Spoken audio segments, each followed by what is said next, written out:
Hello, man. Hello, and welcome to another BRENDONE with it with Shooter Man.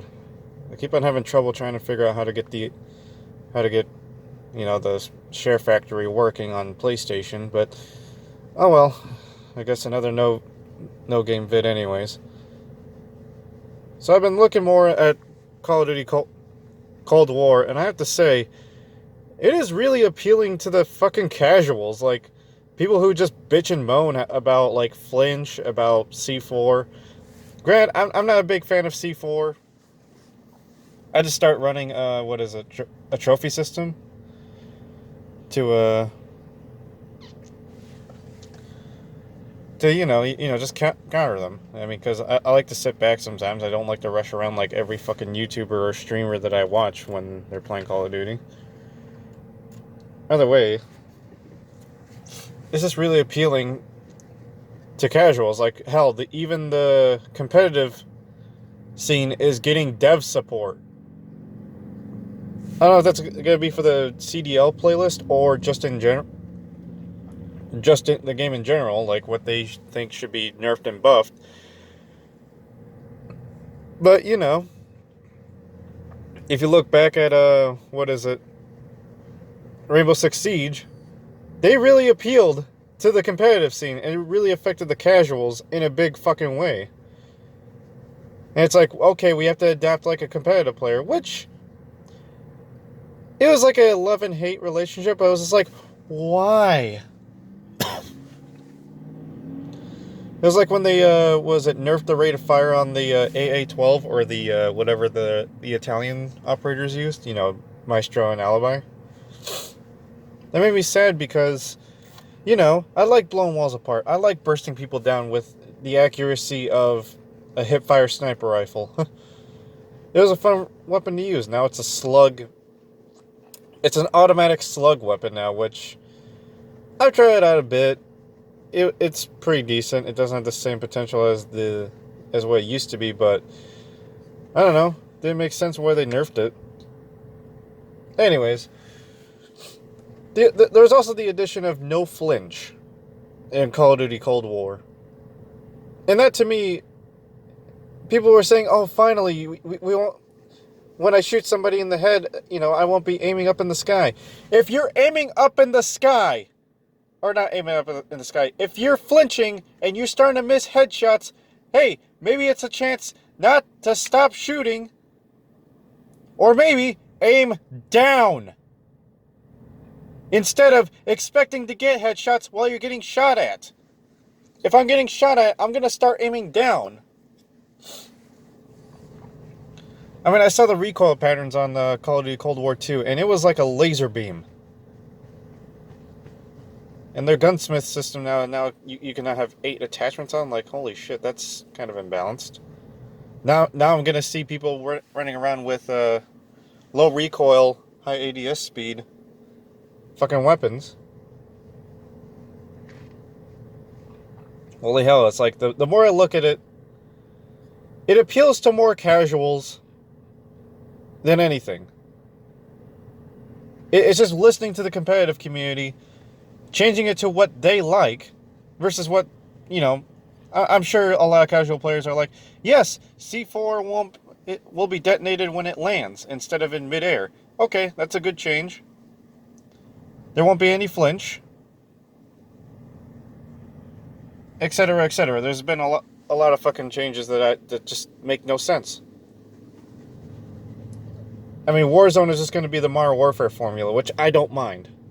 I've had a lot of people like my comments or replies on videos like, wouldn't it make sense for you to aim down when you're flinching instead of trying to just go for headshots? Yes, headshots are devastating in a game. But the thing is, if you're going to call yourself a good player, shouldn't you aim down?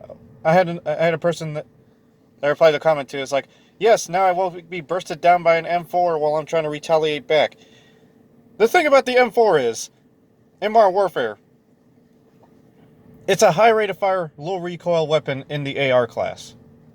Like, it's one of the highest rates of fire. I can't remember which one is the fastest because there's, you got the burst function on some of them. But anyways, I'm like, shouldn't your first instinct when you're being shot at look for cover and then retaliate back after you regen your health? Because, I don't know, I've seen M4 builds, I've seen long-range kilo builds and whatnot. And my first instinct when I hear that weapon or I'm getting shot at is I should probably not look at them.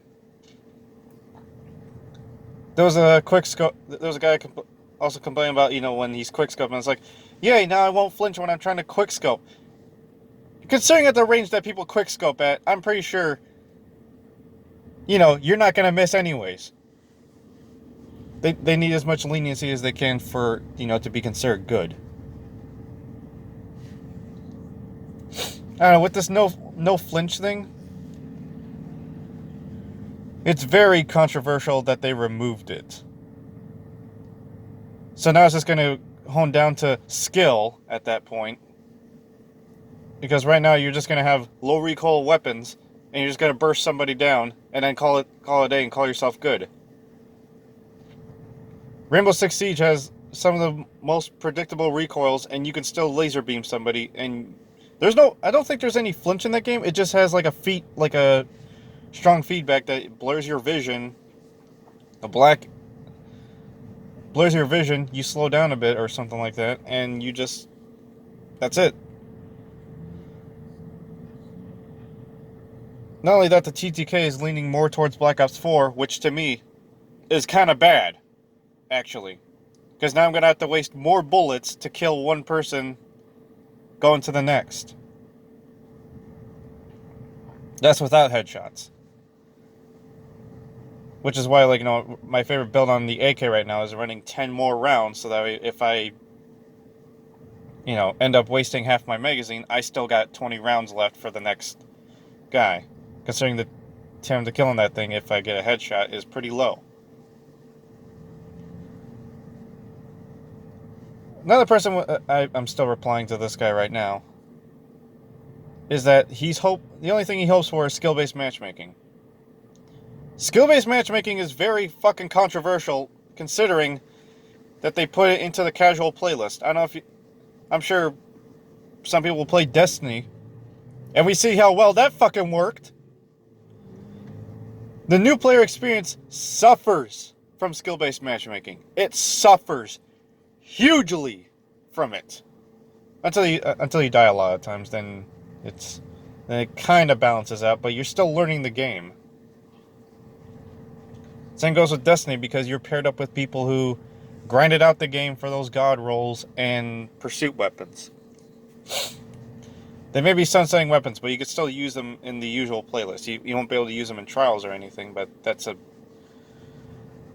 be, people already went over that subject, so I can't talk about it.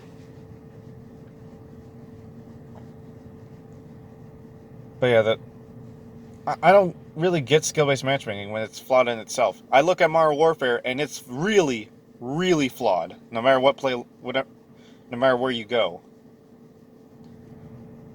So, yeah, because you got maps like Shipment, you got Cheshire Park now, Piccadilly, which is just a sniper fest. And people want to tell me skill-based matchmaking is the best thing. It is not. You could easily abuse that system by getting a trash KD and then start wrecking people who are in that level. And then just reset the pattern. I've been knocked down, then I've been up and whatnot. Because the system just goes wins, KD, and that's about it. It'll first try to cycle that, but then if it can't find players, considering there are millions playing Call of Duty, it just throws people in. I've had, people who haven't reached the, higher than level 55, who have been in my matches. Some of them did decent, some of them were ass. Hell, I get paired with people who are either high or just fucking brain dead. As in, dude, you have the bomb. You need to plant it. hey, you got the fucking bomb, or how did you not see that guy, or the ever so famous, how did you not hear him? Skill-based matchmaking is not based on skill. It's just based around whatever it is. When you got map, I'm sure in Call of Duty Cold War, when they bring in Nuketown, that's just going to skew the system in fucking general. Guy argue with me that there's ranked mode in every game. Or there's skill-based matchmaking in every game. There isn't. You look at Battlefield. There isn't that in there because that's a big-ass game. There's the casual playlist, but he wanted to argue that there's a ranked mode. That right there is actually a little bit fair because, at least if I go into Rainbow Six Siege and I go into ranked mode, if I am ranked, I will actually meet people who are around that area. I might fight against golds when I'm in silver, or I might fight against diamonds, or whatever the new highest one, second highest one is, the one after gold in Rainbow Six Siege. But at least, I could actually feel good about myself, around my skill level. There'll be some people who are way better than me, who are just stuck in that middle area.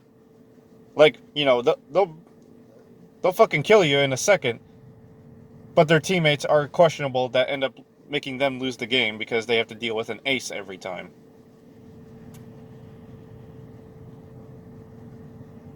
So that right there is just, it doesn't base it, it bases it around you, not who you're with. Which, again, it's a very difficult system to deal with.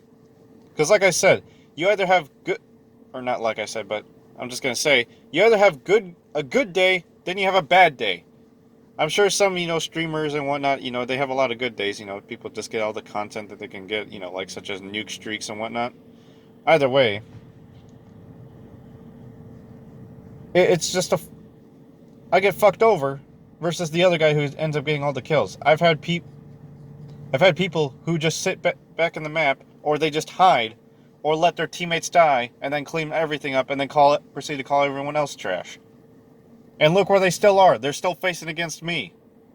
So I guess skill-based matchmaking doesn't matter, especially when there's good players that match against my decent skills. I have good callouts. I have decent gunplay, but I'm not, I'm no Shroud. I've had people, call out immediately, hey, there's a person behind you, and about not even a second later, the guy's shooting at me.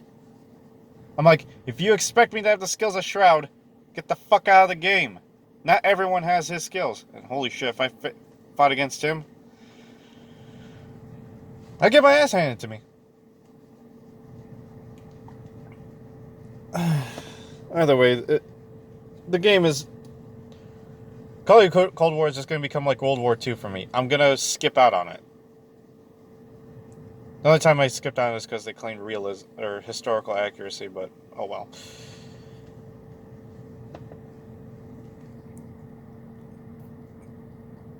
I mean, Call of Duty Cold War does look decent, but it just feels like they don't put as much love as they did Modern Warfare, because Sledgehammer's more experienced with that engine than they are Treyarch. Treyarch has been dealing with the same engine for years on end. At least Sledgehammer or Infinity Ward, whatever their name is, because they keep switching it up every so often years, they actually put details into their game. They actually put effort into, making something. Treyarch is good at hyping shit up. They're a good company. They just have some questionable features because they try to be something that they're not. They just take away Call of Duty for what Call of Duty is. Anyways, that's it for my rant. If you enjoyed, just do whatever. I don't care. If you listen, you listen. Have a good fucking day.